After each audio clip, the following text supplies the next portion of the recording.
आता डॉक्टर अमोल कोल्हे आहेत। ज्या पद्धतीने आपण पाहतो की खरं तर सकाळपासून डॉक्टर शिरूर लोकसभा मतदारसंघामध्ये मतदान केंद्र आहे त्यांची भेट घेत आहे। डॉक्टर साहेब, खरं तर आता राजगुरुनगरमध्ये कुठेतरी बोगस मतदान झाल्याचं ट्विट सुद्धा तुम्ही केलेलं आहे, नक्की काय प्रकार आहे? दोन तरुण मित्रांनी हा फोटो पाठवलाय, व्हिडिओ पाठवलाय। त्या दोन्ही तरुण मित्र जेव्हा मतदान करण्यासाठी गेले होते तेव्हा त्यांचं मतदान आधीच होऊन गेलं होतं त्यांच्याविषयीचं।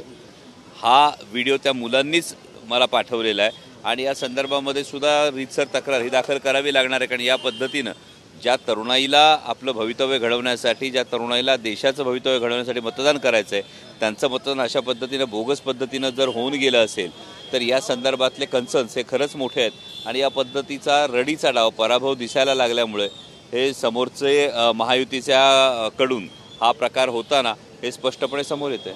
ओएसिस फर्टिलिटीच्या तज्ञांनी IVF उपचार पद्धतीद्वारे 1 लाखांहून अधिक जोडप्यांना मातृत्व प्राप्तीचा आनंद दिला आहे। मोफत अपॉइंटमेंट बुक करण्यासाठी आजच संपर्क साधा। आपण पाहिलं की सकाळी बारामतीमधले जे गोडाऊन आहे तिथे CCTV बंद होते, मात्र निवडणूक अधिकाऱ्यांनी त्यासाठी खुलासा केला आहे की जो इलेक्ट्रिशियन आहे त्यांनी कुठेतरी त्या ठिकाणी जो डिस्प्ले आहे डिस्प्लेचा इलेक्ट्रिक प्रवाह बंद केला होता, मात्र एकंदरीत जे रेकॉर्डिंग आहे म्हणजे जे व्हिडिओ चित्रीकरण आहे ते व्यवस्थित आहे। नक्कीच जर चित्रीकरण व्यवस्थित आहे, कारण हीच अपेक्षा आहे की निवडणूक ही निष्पक्षपातीपणाने पार पडावी।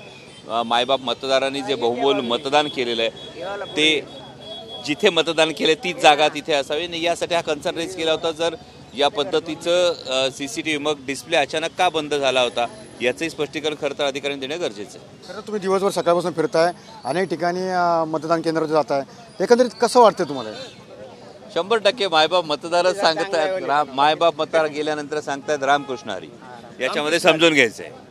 नक्की ज्यामध्ये आपण पाहिलं की कुठेतरी बारामतीमध्ये CCTV जर व्यवस्थित असेल तर मात्र एकंदरीत ज्या पद्धतीने पाहिलं की हा संपूर्ण प्रकार मात्र याचं उत्तर देणं अपेक्षित होतं असं अमोल कोल्हेंनी म्हटलं होतं, मात्र सध्या तरी त्याचं उत्तर मिळालेलं आपल्याला पाहायला मिळतं आहे। कारण शहाजी पवारचा मी सुनील तिकडे TV9 मराठी, खेड, पुणे।